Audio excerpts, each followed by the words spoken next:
It's estimated there's around 30 trillion cells in the human body. Right, so you've got 30 trillion cells up here, you've got 30 trillion cells sitting over there, you've got 30 trillion cells writing on the paper over there, right? So human beings are made of approximately 30 trillion cells, plus or minus a couple trillion. Okay, what do cells do? Cells perform a lot of functions for the body. Right? You have nerve cells, those conduct nerve impulses through the body, sends information from the extremities up to the brain, and the brain takes that information in and gives the orders back out to the rest of the body. Cells, muscle cells, right? Contraction of muscles. Cells are what let us move around. Supply or support of various organs. Organs are made of cells. Other cells help to support the organs, help the organs function. Cells transport bodily fluids. You have cells inside bodily fluids, right? Blood vessels are made of cells. Red blood cells, white blood cells, they are all cells. So, cells are the basic unit of living matter, but they all have their own unique special functions. Okay. Over here, we do have an image of an animal cell. Okay. And as you can see, a lot of those organelles that you guys mentioned. Right? You've got your rough and smooth endoplasmic reticulum with the ribosomes. You have your nucleus, you have your nucleolus, you have that fancy Golgi apparatus, you have your vacuoles, you have your centrosomes, you have your mitochondria. Okay, you've got the cell membrane, the plasma membrane, you've got the vesicles, you've got lysosomes. So very good job getting those organelles.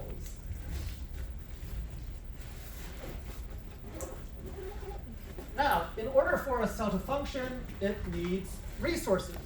It needs food, it needs oxygen, it needs water, right? All the things that you need as a human, your cells need, because you are made of cells. So, the cells need food. These give the cells the raw materials needed for them to gain energy and to have the ingredients needed to perform their functions. Okay, oxygen helps cells break down food and perform functions. Water, very important for cells because it helps to transport things within the cell. It also helps to maintain the cell's balance of, let's see, what's the word I'm looking for? Like the concentration of items inside and outside the cell. Make sure that the cell doesn't explode, make sure that the cell doesn't shrink. And so the goal of your cells is something called homeostasis. Okay, so important word, homeostasis. It means trying to stay the same, basically, right? That's right, being stable, right? Not changing too much. So using the body as an example.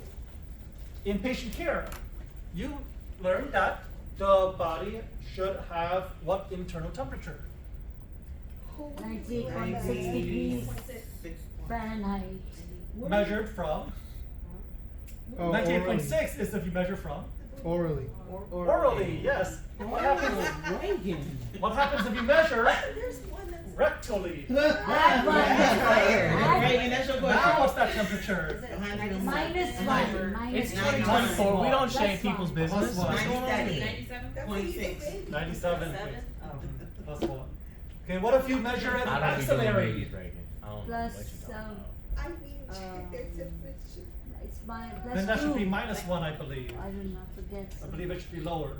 Wait, double check your textbooks. It's been a long time since I've had a patient here. Okay. Right, but the body maintains that internal temperature, right? The body doesn't want to get too hot, otherwise that's a fever. It doesn't want to get too cold, right? That's hypothermia. It wants to stay at that constant temperature. Right? Homeostasis. Okay, cells want to maintain homeostasis. They don't want too much stuff. They don't want too little stuff. They always want to have just enough, right? So if you have a lot of salt, the cell wants to make sure I don't take in too much salt. If you drink a lot of water, the cell wants to make sure I don't drink in too much water, right? The cell wants to stay constant, wants to stay stable. So, what is inside the cell? Inside the cell, if you look at everything inside the cell, we call that the protoplasm.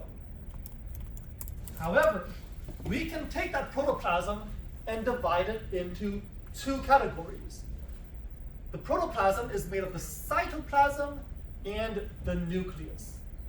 So if this is our cell here, okay, here's the cell membrane, okay, so this is the plasma membrane.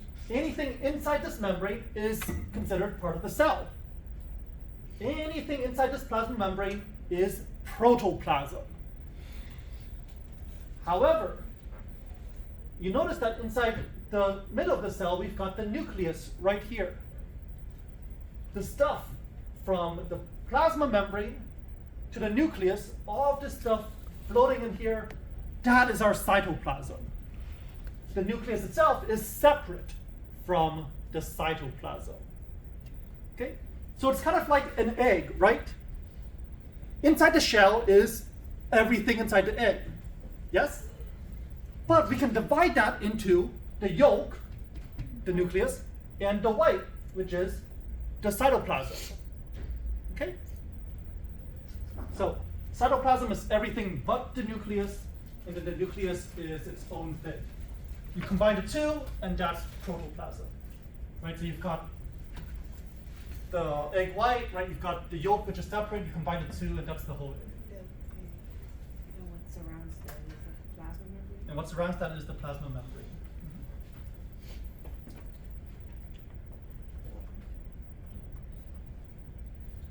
Okay. Moving on from the cell, we have two types of compounds: organic compounds and inorganic compounds. So, I know that in everyday life, when we talk about like organic things, we're thinking about living things, or we're thinking about, oh, like organic foods, you know, like free-range chicken and all of that stuff, right? No hormones or like no GMOs, right? Organic, okay? But in science, when we talk about organic, these are things that contain the element carbon inside them, right? So if the molecule contains carbon, it is an organic compound. If it does not contain carbon, it is an inorganic compound. When you were in college, you may have taken, or you may have known some people that took chemistry, and they had to take organic chemistry, right? What's the difference between regular chemistry and organic chemistry? Organic chemistry was focused on chemistry involving carbons, right? So everything they learned in organic chemistry involved carbon in some form. It was a long chain of carbon, or as a ring of carbon, or something like that, but it contained carbon, right? Inorganic chemistry, right, is everything without carbon. So, what contains carbon? You guys said it earlier: proteins, carbohydrates, lipids, and nucleic acids. Those are the main categories of items with carbon inside. Inorganic compounds: water, right? H2O, no carbon. Salt, right? Table salt. NaCl, right? Sodium chloride, table salt. No carbon inside there. Now, in the body, the primary elements in the body are carbon, hydrogen, oxygen, and nitrogen, right? CHOG. Okay. If you want, you can even throw in phosphorus as the fifth one, so it becomes CHOG. CHOG. It's like chalk, but with an N. So as you can see, right, carbon being one of our most important elements in the body. So organic compounds, very important to the body, very important to cells.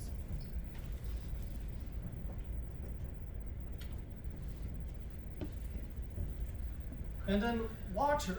So water is not an organic compound, but water is very important. It does a lot of roles in the body. Okay. For one, it makes up the majority of protoplasm. Because if you think about a cell, you've got all these organelles in the cell. Where are these organelles located? Well, they're floating in the cell. But how do they float in the cell?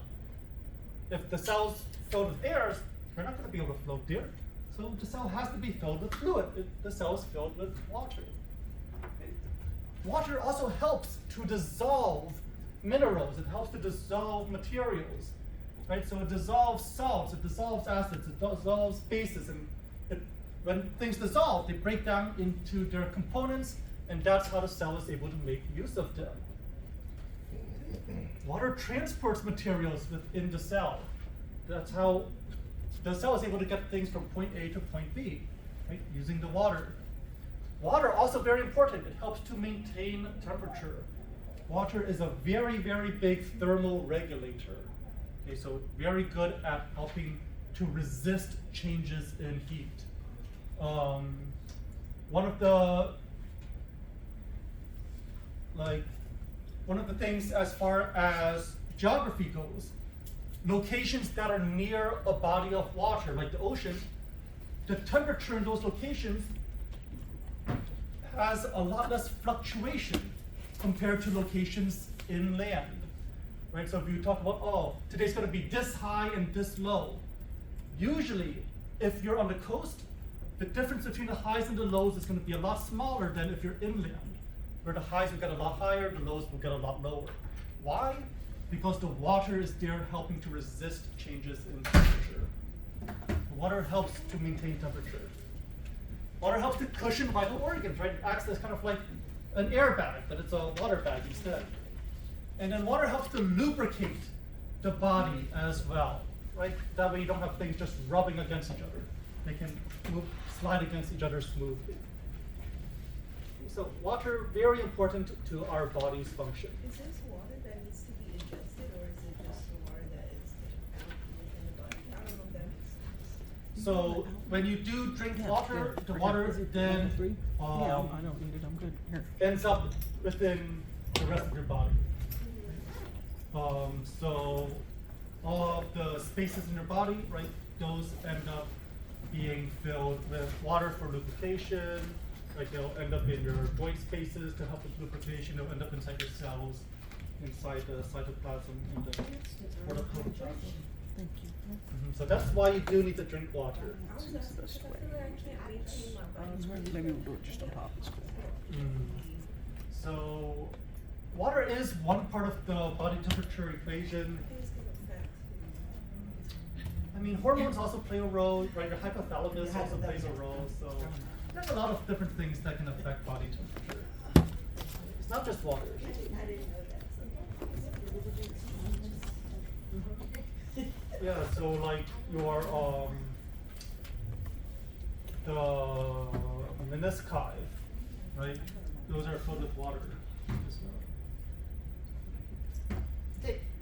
So on Thursday, we are gonna be talking about these 4 organic compounds. So we're gonna be going into much more detail with them. We're gonna be talking about specific examples of them.